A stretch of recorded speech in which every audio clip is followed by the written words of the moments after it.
Space weather is the field that studies how what's going on the sun affects us here on the Earth in our near space environment and on the space environment on other planets.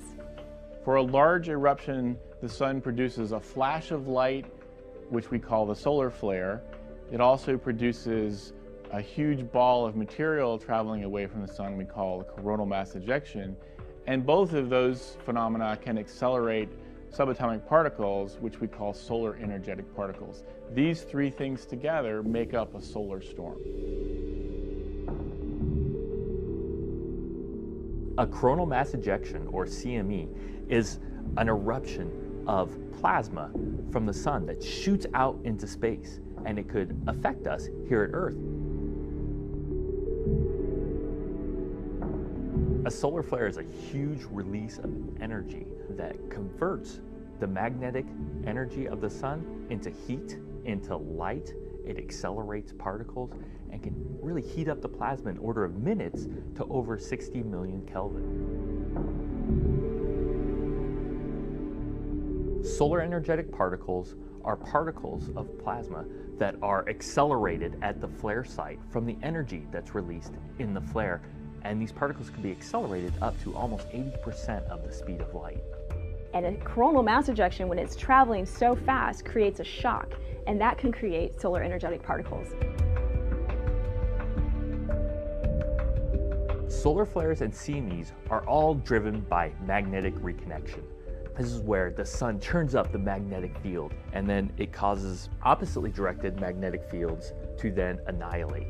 But you can't just get rid of magnetic field. You can't just get rid of energy. You have to convert that energy and transfer that energy into other things, such as plasma motions, accelerating the plasma, heating up the plasma, and also giving out more light. But a CME is that material and that magnetic field line just getting thrown away from the sun due to this interaction, whereas a flare is the sort of close to the surface phenomena where the twisting and the snapping occurs, and therefore you get all this heat and kinetic energy.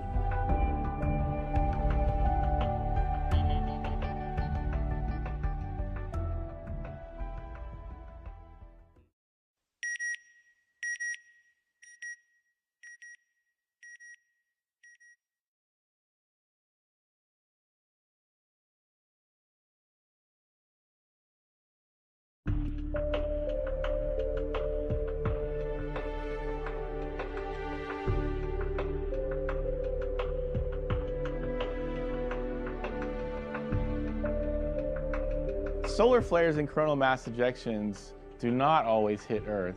They happen all over the sun, and depending on where on the sun they occur, determines whether or not they're going to travel towards the Earth. Some of them could be shot off to the side and just miss us completely. They could go up, they could go left. Some are like curveballs that a pitcher will throw. They could seemingly come straight for us and then miss us completely.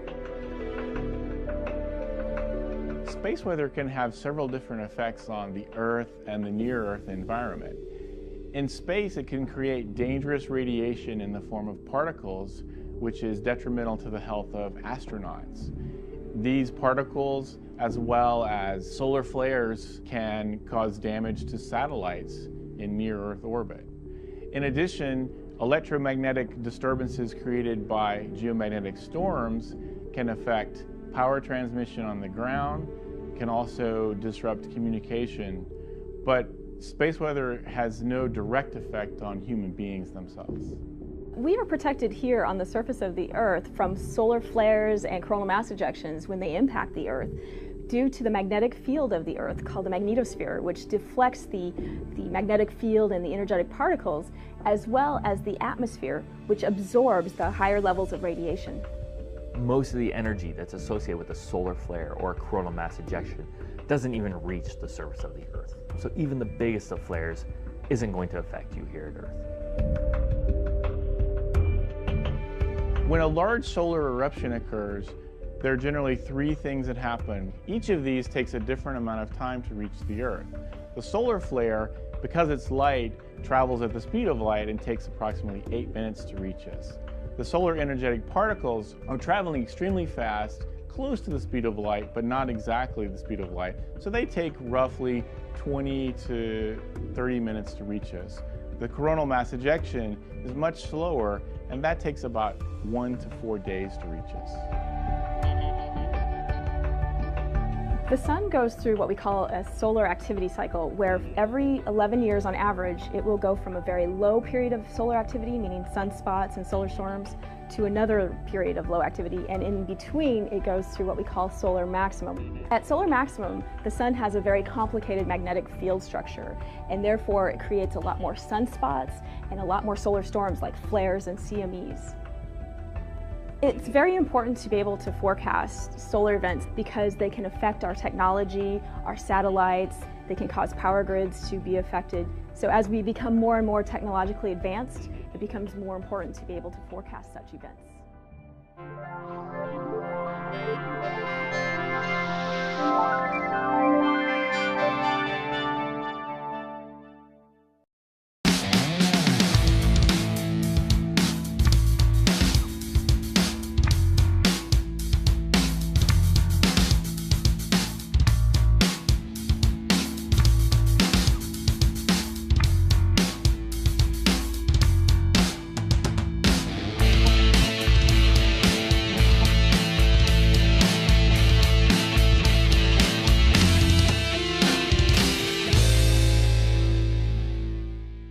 During a magnetic storm, we have very beautiful displays of aurora at high latitudes. But there are also hazards that are associated with those magnetic storms. A large magnetic storm can interfere with radio communication, with GPS systems. They can interfere with the operation and orientation of satellites. During a large magnetic storm, high altitude pilots and astronauts can be subjected to enhanced levels of radiation. And during a large magnetic storm, there are occasional power blackouts. Large storms can be an operational challenge and a hazard for the operation of electric power grids.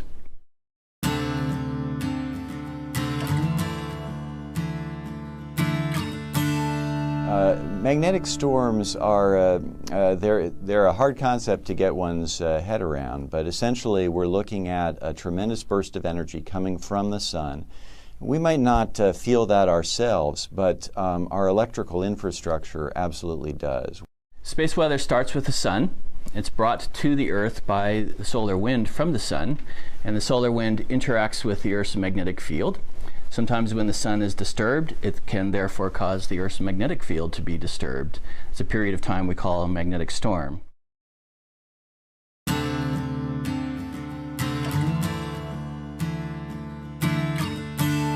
Geomagnetism is a very old science, and it traces its history back to the discovery of the compass, which was of course useful for navigating the world's oceans. It is really nothing more than a magnetized needle which can orient itself in response to the direction of the magnetic field. It's quite interesting. There are occasionally periods of time when the magnetic field of the Earth is time dependent. And that means that if you were to take out your compass and very carefully observe the direction that the needle was pointing, you would notice that it's not always pointing in the same direction. It's sometimes kind of vibrating around and moving.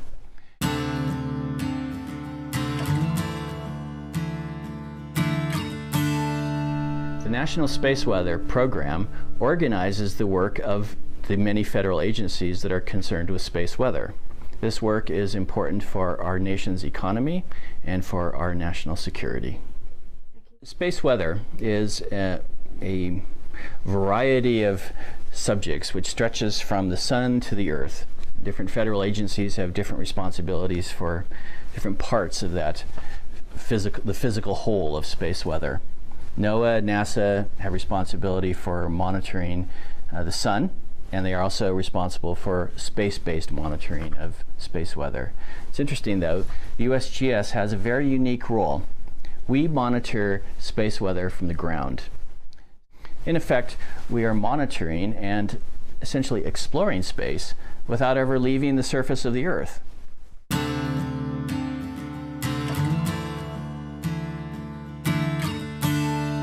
The USGS operates a network of magnetic observatories. They are distributed across the United States and including our territories in the Pacific and in Puerto Rico. We monitor the magnetic field at these stations, at these magnetic observatories in real time. measure the magnetic field every single second. Data are transmitted back to our headquarters in Golden, Colorado, where we disseminate the data to our customers, other federal agencies, private entities that are involved with the operation of technological systems that could be affected by space weather. These ground-based observatories provide critical information in terms of being able to understand the impacts of a magnetic storm. Both in terms, ultimately it comes down to the fact that our observatories are on the ground, and that's where all of us are as well. So we need to understand what are the impacts on the Earth's surface.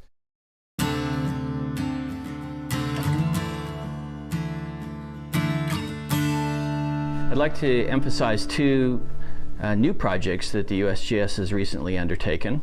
One is to provide real-time data for the oil and gas drilling industry. These days when you drill for oil, you don't drill just straight down. You drill down and then you drill out horizontally.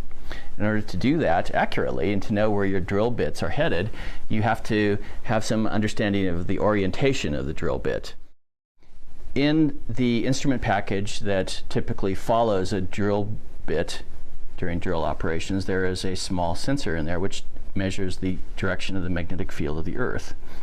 But to know which direction you are actually going, you also have to compensate for the fact that during magnetic storms, the direction of the magnetic field can change. And so the USGS is involved with making simultaneous measurements of the Earth's magnetic field at the surface to monitor the direction of the magnetic field so that the directional drilling operations can be accomplished with accuracy. The other project that I wanted to mention is mapping geomagnetic hazards. This is a new project which we've recently taken on and which is important for the electric power grid industry. We want to help mitigate their operational challenges and hazards that are associated with magnetic storms. So we are involved with making maps of magnetic activity, which are derived from data acquired by the USGS from its ground-based observatories. We are also mapping the nature of the Earth's crust so that we can construct maps of geomagnetic hazards that are useful for the electric power grid industry.